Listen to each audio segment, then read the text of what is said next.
그 내용적으로 볼 때도 그동안에 우리나라가 대미 관계에서 그 관세 측면에서 한미 FTA에서 누려왔던 그런 어떤 우월적 지위가 이번에 사실은 다 날아가 버린 그런 상황이기 때문에 향후에 상당한 그 경제에 어떤 주름살을 줄 수 있다는 그런 측면에서 상당히 우려가 된다는 것을 말씀드릴 수밖에 없고, 또한 그 대미 투자 관계에서도 이게 일본이나 EU에 비해서 상당히 과도하게 우리가 약속을 한 것이 아닌가. 결국은 이제 일본 같은 경우에는 GDP의 한 10% 수준, EU 같은 경우에도 한 7% 수준 그 대미 투자를 약속했는데, 우리 같은 경우는 20% 이상 그런 그 약속을 한 것이기 때문에, 아까 조선업 협력이라든지 다른 그 여러 가지 반도체 이런 그 협력 관계를 말씀하셨지만은, 어쨌든 그런 것을 그러한 엄청난 액수를 약속했다는 것은 상당히 앞으로 향후 우리 경제 운용에 또 기업들의 어떤 행보에 구속력을 가질 수밖에 없는 것이기 때문에 향후에 상당히 우려된다고 말씀을 드릴 수밖에 없습니다. 그리고 지금 살이나 이런 소고기 과체류 개방에 대해서도 계속 지금 뉴스가 나오거든요. 그래서 우리 국민들 상당히 민감한 그런 부분이기 때문에 이러한 부분에서 뭔가 정부가 말을 하지 못하고 있는 것이 아닌가 하는 그런 우려도 들고, 결국은 이런 여러 가지 어떤 상황을 볼 때 저는 이것이 실패한 협상이었다. 또 상당히 좀 굴욕적인 그런 인상도 주는 그런 협상이었다라고 평가를 할 수밖에 없습니다. 이런 결과가 오게 된 것은 결국은 이재명 정부의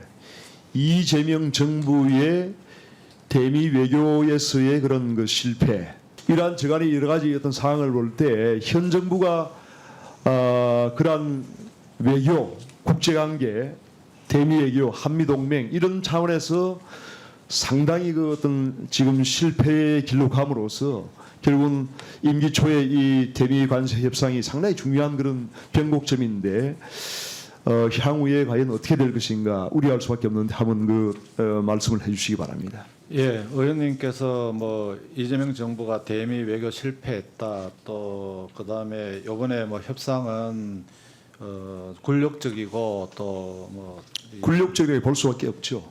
여러 가지 실패했다고 말씀하신, 저는 거기엔 동의하지 않습니다. 왜냐 그러면은요, 우리 이거 초기를 한번 생각해 보십시오. 우리는 정부가 지금 6월달에 새 정부가 들어오기 전까지 얼마나 불안했습니까? 그때 일본과 EU는 협상을 하고 있었습니다. 우리는 협상을 하지 않았습니다. 새 정부 들어서고 나서 물론 기재위에 제가 감사하게 생각하는 게 저를 빨리 해주셔가 제가 미국을 최대한 빨리 가려고 해서 협상을 하는데 29일날 가지 않았습니까? 3일 남았습니다. 3일 의원님. 그동안에 만약에 협상을 하지 않았더라면 지금 질의 시간이 조금 그래서 저는 우리 구윤철 경제부총리께서는 할 역할을 최선을 다했다고 생각합니다.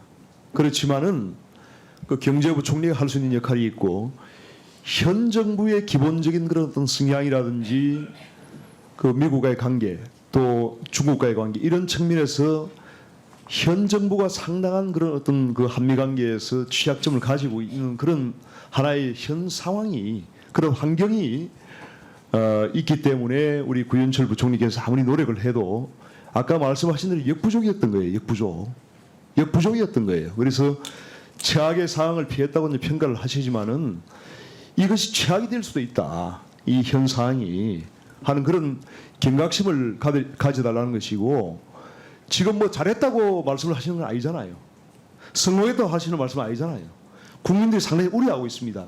그래서 어떤 변명보다는 향후에 한미관계라든지 이런 국제관계를, 사실 경제협력도 협상도 국제관계, 한미관계라는 이 큰 외교 테두리 안에서 움직이는 겁니다. 그렇지 않습니까? 네. 그래서 현 정부에 대해서도 이러한 향후의 경제 운영에도 상당한 그런 외교관계 중요하기 때문에 이재명 정부의 이재명 대통령에 대해서도 그런 앞으로 경제 운영을 위해서는 우리관계 중요하다는 것을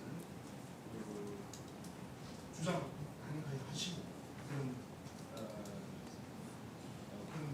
그런 뭔가 확고한 의식을 가지고.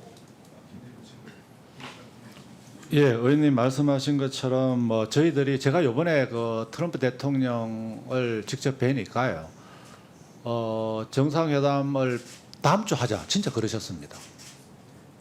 그래서 이런 걸 봤을 때 트럼프 대통령의 시각은 그 의원님이 말씀하신 거하고는 좀 다를 수 있다고 저는 생각하기 때문에 또 그런 측면에서는 저희들이 좀 그래 너무 이렇게 비관적으로 보실 필요 없다 이렇게 말씀을 드리고요. 이번에 아마 그게 이제 그 불력적인 협상의 결과에 따른 일부 좀 변화가 있을지 모르지만 제가 파악을 하기로는 상당한 그 차이가 있습니다.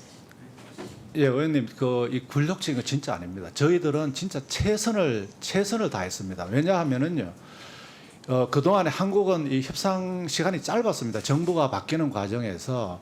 그렇지만은 새 정부 바뀌어서 진짜 시간 따져보니까 한 일주일 정도를 진짜 줄기차게 매달려서 협상을 뭐 국민들 보시기에 잘했다는 건 아니고 최선을 다해서 저희들이 할 수 있는 범위 내에서는 소나기를 피했다.